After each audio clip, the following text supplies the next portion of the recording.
আলাদা ডিপার্টমেন্ট আছে আমাদের, মুদ্রণ প্রকাশনা ডিপার্টমেন্ট আছে, টেলটাই।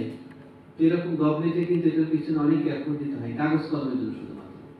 তো যখন পুরোটাই অফিস পেপারলেস হয়ে যাবে তখন কিন্তু গভর্নমেন্টের খরচটা অনেক বাঁচবে, আমাদেরও অনেক ঝামেলা মুক্ত বা সময়ও বাঁচবে আমাদের। তারপরে দেখেন আমরা অনেক সময় আমার অফিসার কোথায় আছে তাকে খুঁজতে খুঁজতে খুঁজতে হয়রান হয়ে যায়, এটা স্বাক্ষর করতে হবে জরুরি ফাইল। দেখেন যে আপনার অফিসার কোথায়, স্যার আপনি কোথায় আছেন, আসতেছি, স্যারকে খুঁজে বের করে স্বাক্ষর নিতে হয়। আর যদি দিনতিতে আপনি আপনার স্যারকে সেন্ড করলে সাথে সাথে আপনার স্যার কিন্তু যেখানে থাকুক মোবাইলে দেখে, আর মোবাইল যদি স্মার্টফোন, মোবাইল থেকে কিন্তু সেটা সে অ্যাপ্রুভাল করতে পারছে। তাহলে এত বড় একটা সুযোগ, পৃথিবী এগিয়ে যাচ্ছে, আমরা স্মার্ট বাংলাদেশ বিনির্মাণের স্বপ্ন দেখছি এবং 2041 সালে বাংলাদেশ স্মার্ট বাংলাদেশ হবে। মাননীয় প্রধানমন্ত্রীর স্বপ্ন বা মিশন রূপকল্প যাই বলি না কেন 2041, সেই 2041-এর এটাও একটা পার্ট যে অফিস হবে স্মার্ট, তাই না? স্মার্ট অফিস হবে, যে অফিসে মানুষের ভোগান্তি কমবে, সেবা সহজতর হবে এবং আমাদের অফিসের কার্যক্রম স্মার্টলি আমরা সেটা হ্যান্ডেল করব। তো এই প্রশিক্ষণটি আমি মনে করি অত্যন্ত গুরুত্বপূর্ণ এবং আপনারাই কিন্তু অফিসের মূল চালিকা শক্তি, কারণ আপনারা ফাইলগুলো প্রিপেয়ার করেন, নথিটা রেডি করবেন, রেডি করে আপনার অফিসারকে দিবেন। আপনার অফিসারের যতটুকু না জানা প্রয়োজন তার চেয়ে অনেক বেশি আপনাকে জানতে হবে। আপনার অফিসার কিন্তু কোথাও না আপনাকে জিজ্ঞেস করবে, এই এদিকে আসো, এটা কিভাবে হয় আমাকে একটু বলো। তখন আপনি না জানলে কিভাবে বলবেন? আমরা তো আমাদের স্টাফে দেখি, দেখে বলে এইটা হচ্ছে না কেন দেখো তো, সে তখন সেটা আমাদেরকে সলভ করে দেয়, আমাদেরকে বলে। ঠিক আছে?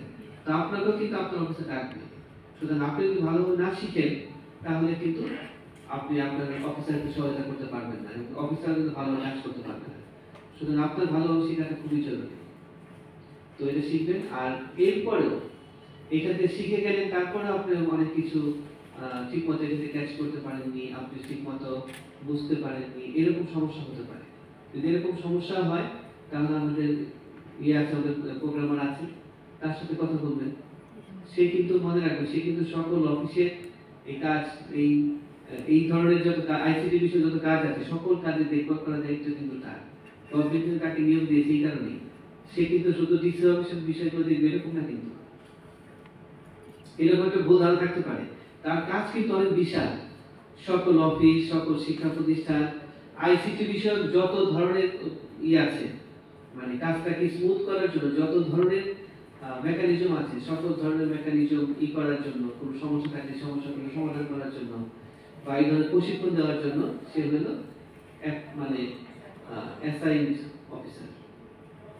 বুঝতে পেরেছি? সুতরাং এরপরেও প্রশিক্ষণের পরেও যদি কোনো বিষয়ে এই নথি থেকে শুরু করে অন্য কোনো বিষয়ে যদি আইসিটি বিষয়ে যদি আপনাদের কোনো সমস্যা ফিল করেন আপনারা, তাহলে তাকে ঘোষণা করতে পারবেন, সে আপনাদেরকে সেই ধরনের সহায়তা করবে।